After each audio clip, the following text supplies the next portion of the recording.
Hello everyone, स्वागत है आपका थरो मैथमेटिक्स क्लासेस में। तो आज का हमारा टॉपिक है मल्टीप्लिकेशन ऑफ मैट्रिसेस। हम लोग मल्टीप्लिकेशन ऑफ मैट्रिसेस के बारे में जानेंगे कि दो मैट्रिक्स का मल्टीप्लिकेशन किस तरह से किया जाता है। ठीक है, सम ऑफ मैट्रिसेस और जो सब्ट्रैक्शन था मैट्रिसेस का वो बिल्कुल ही इजी था। जैसे जनरल मैथमेटिक्स में हम लोग सब्ट्रैक्ट और ऐड करते हैं, उसी प्रकार से एडिशन ऑफ मैट्रिक्स और सब्ट्रैक्शन ऑफ मैट्रिक्स को हम लोग पढ़े थे। लेकिन यहाँ पे मल्टीप्लिकेशन ऑफ मैट्रिसेस जो है वो थोड़ा अलग है। ठीक है, तो आइए देखते हैं हम लोग मल्टीप्लिकेशन ऑफ मैट्रिसेस। ठीक है, यदि दो मैट्रिक्स हो तो उसका हम लोग मल्टीप्लाई किस रूप से किस रूप से करेंगे, इसके बारे में हम लोग देखेंगे। ठीक है, तो मान लीजिए कि अगर ए और बी अगर दो मैट्रिक्स है, ठीक है, मान लीजिए कि ए मैट्रिक्स हमारा दिया हुआ है A I J M cross N order का। तो एडिशन ऑफ मैट्रिक्सेस और सब्ट्रैक्शन ऑफ मैट्रिक्सेस में क्या था हमारा कि दोनों का ऑर्डर सेम होना चाहिए। हम जब दो मैट्रिक्स को ऐड करते हैं या सब्ट्रैक्ट करते हैं तो दोनों का ऑर्डर क्या होना चाहिए, सेम होना चाहिए। तब हम लोग जो दोनों मैट्रिक्स के कोरस्पॉन्डिंग एलिमेंट्स को हम लोग ऐड करते थे और सब्ट्रैक्ट करते थे। यहाँ पे थोड़ा सा हम लोग को अलग पढ़ना है। ये हमारा जो मैट्रिक्स हो गया ए I J M cross N, ये क्या होता है, ऑर्डर ऑफ मैट्रिक्स होता है, ऑर्डर है एम क्रॉस एन का। उसी तरह बी हमारा एक दूसरा कोई मैट्रिक्स है जो कि जिसको रिप्रेजेंट किए बी जे के एन क्रॉस पी ऑर्डर। ठीक है, तो हम लोग देखेंगे क्या कि मल्टीप्लिकेशन ऑफ मैट्रिक्स में जो सबसे पहला कंडीशन जो होता है कि दोनों मैट्रिक्स का मल्टीप्लिकेशन कब पॉसिबल हो, तो देखना पड़ता है इस दोनों को ऑर्डर में देखते हैं। क्या होता है, रो होता है, इसको हम लोग कॉलम से रिप्रेजेंट करते हैं। सेकंड जो मैट्रिक्स है ये क्या है, रो है, और ये हमारा कॉलम हो गया।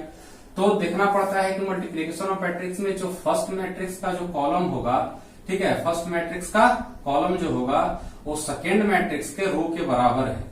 ठीक है, हम लोग को क्या कि फर्स्ट मैट्रिक्स का कॉलम सेकेंड मैट्रिक्स के अगर रो के बराबर है तभी दो मैट्रिक्स का मल्टीप्लिकेशन पॉसिबल है, अन्यथा पॉसिबल नहीं है। ठीक है, ध्यान से सुनिए कि यदि कोई अगर फर्स्ट मैट्रिक्स का कॉलम दिया हुआ है सेकेंड मैट्रिक्स के रो के बराबर है तो ही हमारा क्या है, मल्टीप्लिकेशन ऑफ मैट्रिसेस पॉसिबल है, अन्यथा पॉसिबल नहीं है। यहाँ पे क्या था कि जो फर्स्ट मैट्रिक्स हमारा ए दिया हुआ है इसका जो कॉलम है क्या है, एन है। ठीक है, और सेकेंड मैट्रिक्स हमारा जो बी दिया हुआ है इसका कॉलम क्या है हमारा, सॉरी रो क्या है, एन है। तो पहला मैट्रिक्स का जो कॉलम है दूसरे मैट्रिक्स के रो के बराबर है तो ही जो है मल्टीप्लिकेशन ऑफ मैट्रिसेस पॉसिबल है। यानी कि जब ये दोनों मैट्रिक्स को हम अगर मल्टीप्लाई अगर ए बी फाइंड करेंगे, ए बी निकालेंगे, तो क्या होगा, अगर ए बी है उसको सपोज कीजिए कि अगर सी से हम कोई मैट्रिक्स सी ले लिए, सी से रिप्रेजेंट करते हैं तो हम लोग को मिलेगा सी, ठीक है, सी जे के और एम क्रॉस पी मैट्रिक्स का, एम क्रॉस पी ऑर्डर का मैट्रिक्स हम लोग को मिलेगा। ठीक है, एम क्रॉस पी ऑर्डर का मैट्रिक्स हम लोग को मिलेगा। ठीक है, जे इसमें जे सॉरी आई के होगा यहाँ पे आई, यानी कि जो मैट्रिक्स ए है, ठीक है, उसका आइथ रो, और जो मैट्रिक्स हमारा बी जो दिया हुआ है उसका कॉलम क्या है, के, तो के कॉलम। ठीक है, ऑर्डर क्या होगा, जो मैट्रिक्स हमारा एम जो रो होगा और जो बी मैट्रिक्स होगा उसका जो कॉलम होगा, कीजिए कि मान लीजिए कि ए हमारा मैट्रिक्स हमारा दिया हुआ है, कोई मैट्रिक्स हमारा दिया हुआ है कितना, 3x2 ऑर्डर का मैट्रिक्स हमारा दिया हुआ है। ठीक है, बी हमारा मैट्रिक्स हमारा दिया हुआ है कितना, सबसे पहले इसका कॉलम की संख्या जो होगी सेकेंड मैट्रिक्स के रो की संख्या, अगर 2x मान लीजिए कि अगर 3 मैट्रिक्स हमारा दिया हुआ है, ठीक है, इसका कॉलम फर्स्ट मैट्रिक्स का कॉलम और सेकेंड मैट्रिक्स का हमारा रो, ये दोनों इक्वल है।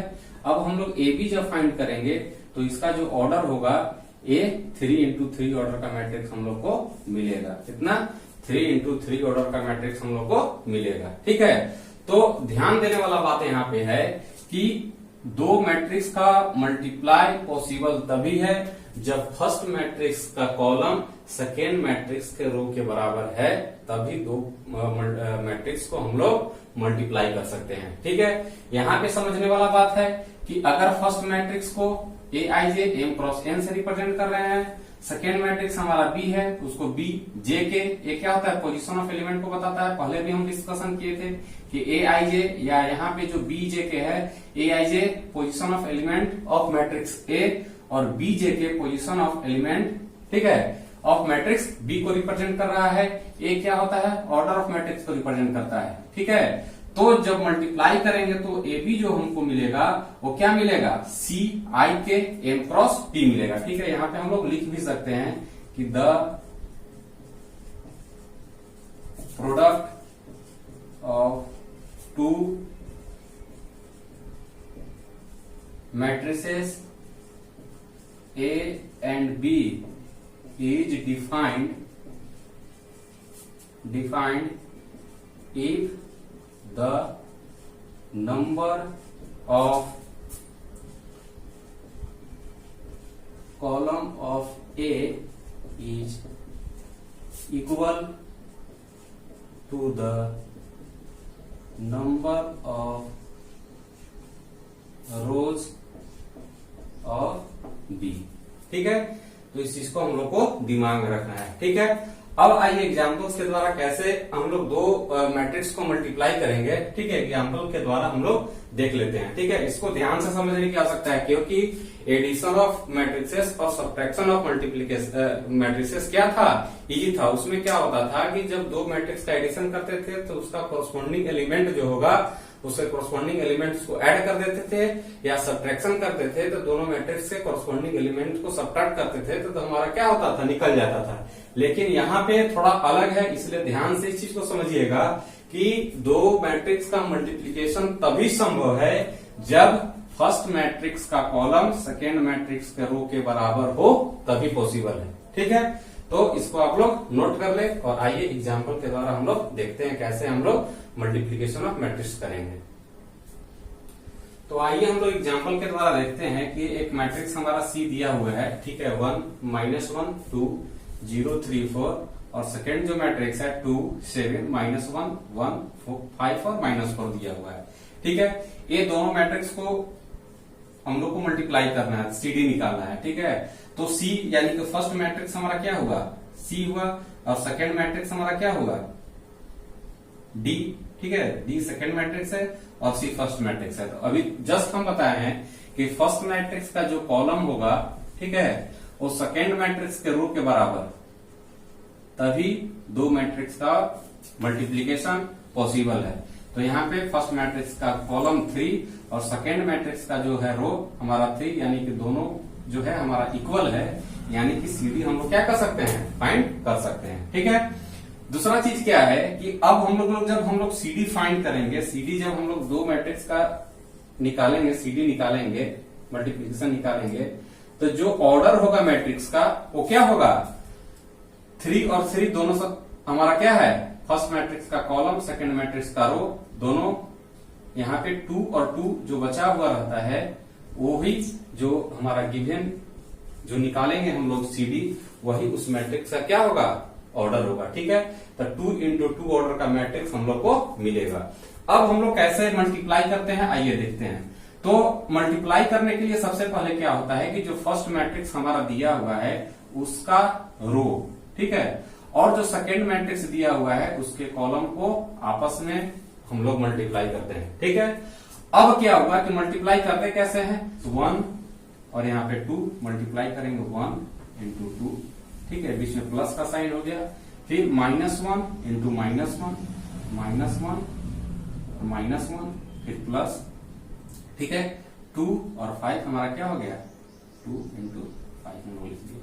ठीक है, यहाँ पे अब हम लोग फर्स्ट जो रो है उसको सेकेंड मैट्रिक्स से कॉलम के साथ मल्टीप्लाई कर लिए, फिर फर्स्ट रो को ही लेंगे हम लोग और किसके साथ मल्टीप्लाई करेंगे, सेकेंड कॉलम। ठीक है, फर्स्ट रो और इसका सेकेंड कॉलम, इसका फर्स्ट रो सेकेंड कॉलम, तो फर्स्ट रो सेकेंड कॉलम को मल्टीप्लाई करेंगे तो 1 × 7 प्लस -1 × 1 प्लस 2 × -4।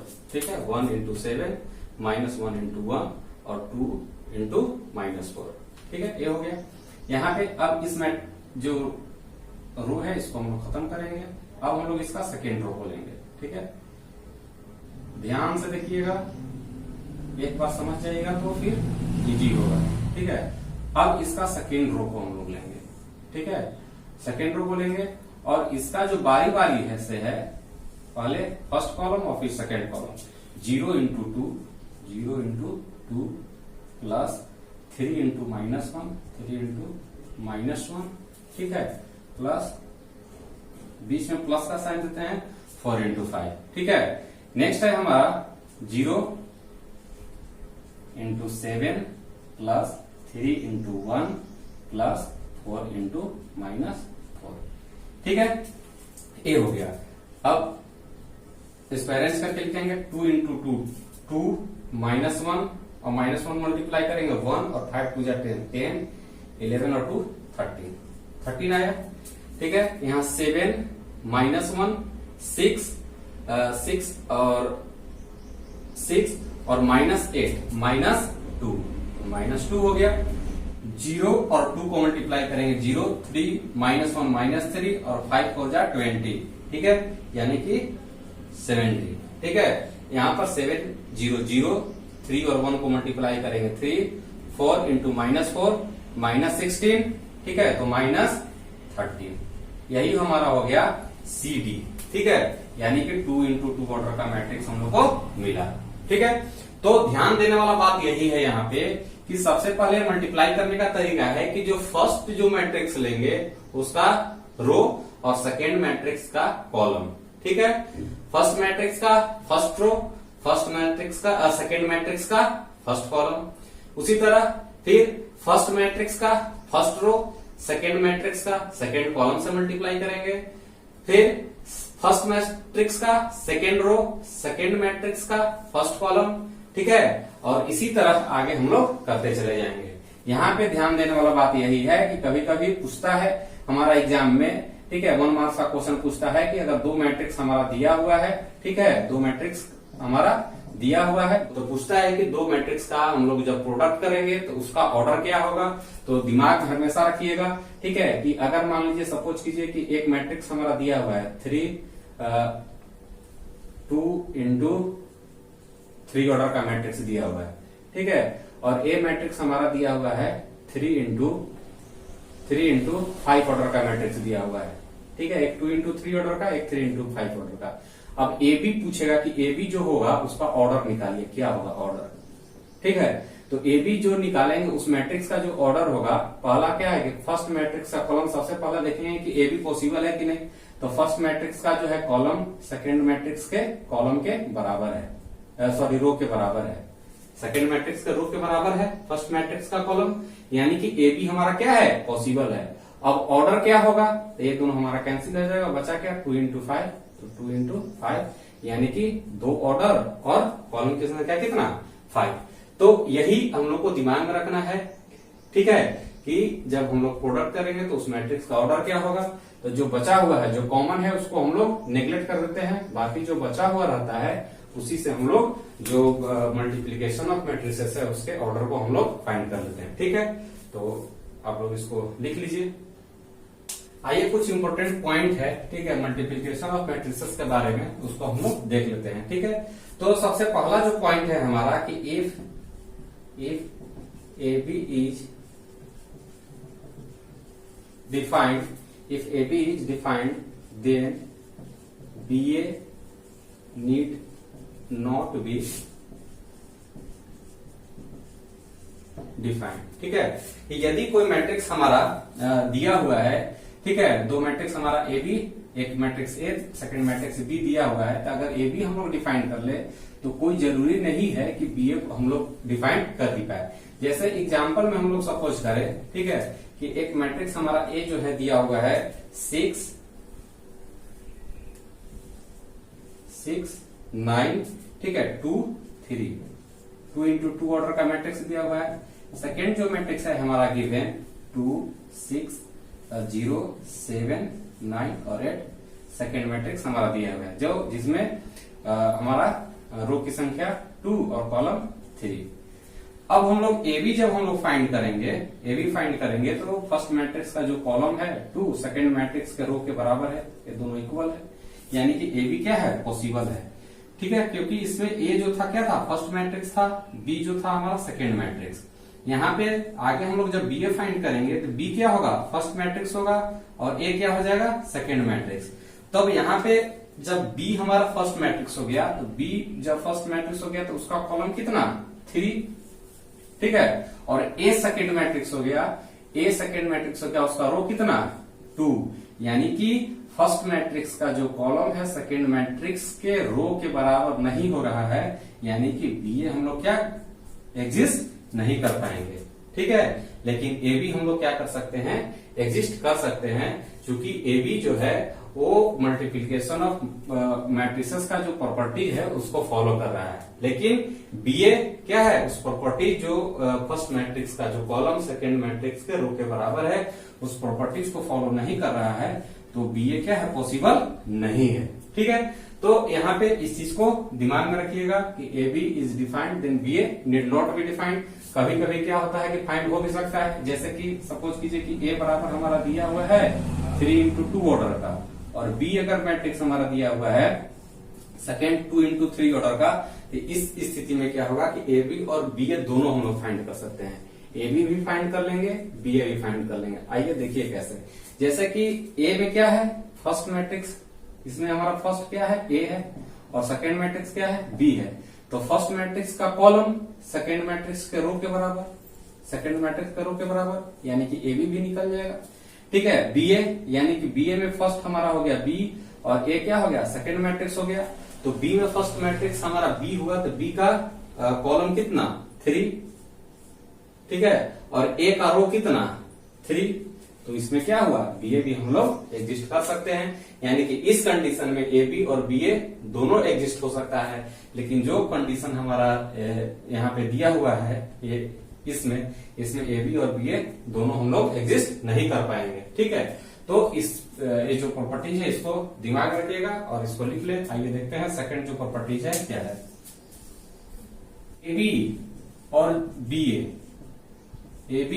और बी ए दोनों मैट्रिक्स इक्वल नहीं होते हैं। जैसे हमारा एडिशन ऑफ मैट्रिसेस और सब्ट्रैक्शन ऑफ मैट्रिसेस में हमारा क्या था कि ए बी और बी ए क्या होता था, हमेशा इक्वल होता था। ठीक है, ए प्लस बी या बी प्लस ए निकालते थे मैट्रिक्स तो इक्वल होता था। यहाँ पे दोनों मैट्रिक्स जो होगा इक्वल हमेशा नहीं होगा, कभी कभी इक्वल हो भी सकता है, तो केवल क्या है, बाई चांस कभी कभी इक्वल होगा। लेकिन यहाँ पे लिख सकते हैं कि need not be equal.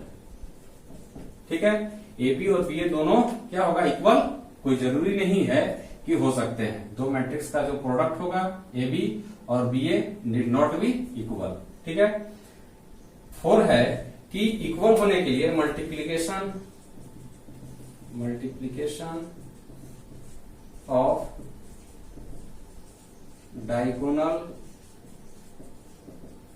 Matrices of same order will be commutative। ठीक है, multiplication of diagonal matrices of same order will be commutative. जैसे कि सपोज कीजिए कि ए बराबर हमारा दिया हुआ है 1 0 0 और 2। एक हमारा क्या है, डायगोनल मैट्रिसेस है। डायगोनल मैट्रिसेस बोलते थे जिसमें नॉन डायगोनल जो एलिमेंट है होता है, और नॉन डायगोनल एलिमेंट जितने भी होंगे 0 होंगे। बी हमारा कोई दूसरा मैट्रिक्स है 3 0, ठीक है, 0 4। अब इसमें हम लोग क्या निकालेंगे कि अगर ए बी और बी ए अगर दोनों निकालते हैं तो दोनों क्या होगा, देखिए ए बी और बी ए क्या होगा, ए बी अगर पहले हम लोग ए बी निकालते हैं तो ए बी निकालने के लिए फर्स्ट का जो कॉलम है और रो को मल्टीप्लाई करेंगे 1 into 3 plus 1 into 3 plus 0 into 0। ठीक है, उसी तरह 1 into 0 प्लस 0 into 4, यहाँ पे 0 into 3 0 into 3 2 into 0 2 into 0 0 into 0 plus 2 into 4। अब ए बी जो होगा हमारा क्या हो जाएगा 3, ठीक है 0, यहाँ पे हो जाएगा 0 और 8, ठीक है। अब हम लोग यहाँ पे BA भी निकाल करके देखेंगे, ठीक है। यहाँ पे देखिए BA भी निकालेंगे तो BA भी हमारा हो जाएगा यही जो मैट्रिक्स AB आया और BA ये दोनों इक्वल होगा। मल्टीप्लाई करके आप लोग देख लीजिएगा, जो होगा BA भी सेम आएगा, सेम मैट्रिक्स 3, 0, 0 और 8। तो यहाँ पर multiplication of diagonal matrices of same order, अगर दो मैट्रिक्स है, डायगोनल मैट्रिक्स है और दोनों का ऑर्डर सेम है, तब क्या होता है कि दोनों कम्यूटेटिव होते हैं, ठीक है। ऐसे जनरली AB और BA जो होता है इक्वल नहीं होता है, जनरली AB और BA इक्वल नहीं होते हैं, ठीक है, इक्वल नहीं होते हैं, जनरली AB और BA इक्वल नहीं होते हैं। और ये था AB और BA are defined if both matrices A and B are square matrix. अगर स्क्वायर मैट्रिक्स यानी कि दोनों का ऑर्डर अगर सेम हो तो AB और BA जो होगा एंड कर सकते हैं, ठीक है। आज का क्लास हमारा यहीं समाप्त होते हैं, मिलते हैं हम अपने नेक्स्ट क्लास में। तो अभी तक हमारे चैनल को अगर सब्सक्राइब नहीं किए होंगे तो हमारे चैनल को सब्सक्राइब कर ले और अपने दोस्तों को भी ज्यादा से ज्यादा शेयर करें।